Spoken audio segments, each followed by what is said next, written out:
Рахман-рахим, мейірімді, райымды Аллах Тағаланың атымен баштап, Аллахтың тыныштығын, рахматын, берекесін қалап саламдашам. Ассаламу алейкум рахматуллахи ва баракатух. Урматтуу мусулман бир тууган, Өзбекстан, Бухара, Заргаран деген жерде, себеби бул жерде мурда зергерлер, кол өнөрчүлөр, мындайча айтканда, ар кандай табак болсун, диш болсун, мурдагы аспаптар болсун, кол өнөрчүлүк кесипке тиешелүү айыт нерселер болсун, ушул жерде жасап, ушул жерлерде жашашкан экен. Аллах разы болсын. Айтайын деген маселе, урматтуу мусулман бир тууган, бул мурдагы ата-бабаларыбыз Имам Бухариден баштап бардыгы молдо болсун, дамла болсун, таксыр болсун, бардыгын өзүнүн бир кесип ээси болгон экен. Жалкоо болгон эмес экен, бекерчи болгон эмес экен. Бекерчи болуп Кудай мага рызкыны берет экен деп жатып алган эмес экен.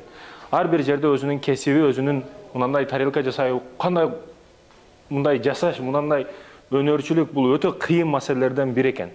Себеби жасап аткан ушул жерде жасагандагы байкелер, башкалар бар экен, көрдүк.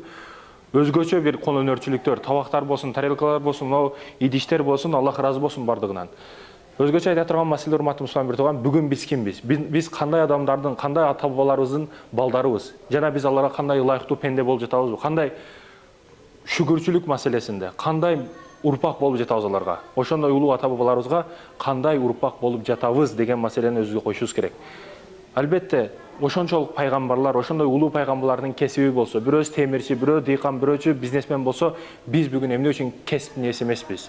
Албетте өнөр үйрөнүшүбүз керек. Кандай маселеде болбосун, кол өнөрчүлүк болсун, башка болсун. Албетте бул кесип ээлик, бир кесиптин ээси болуш. Албетте татаал, бирок мөбөсү ширин, мөбөсү таттуу болот. Урматтуу мусулман бир тууган, урматтуу мекендештерим, ойлоно турган маселе. Ушуну кылышып атат. Кыламын деген жол табат, кылбаймын деген шылтоо табат.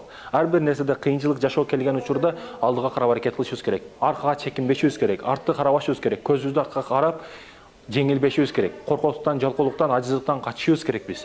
Аракет кылышыбыз, колдон келишинче мекен үчүн, эл жер үчүн аракет кылышыбыз керек.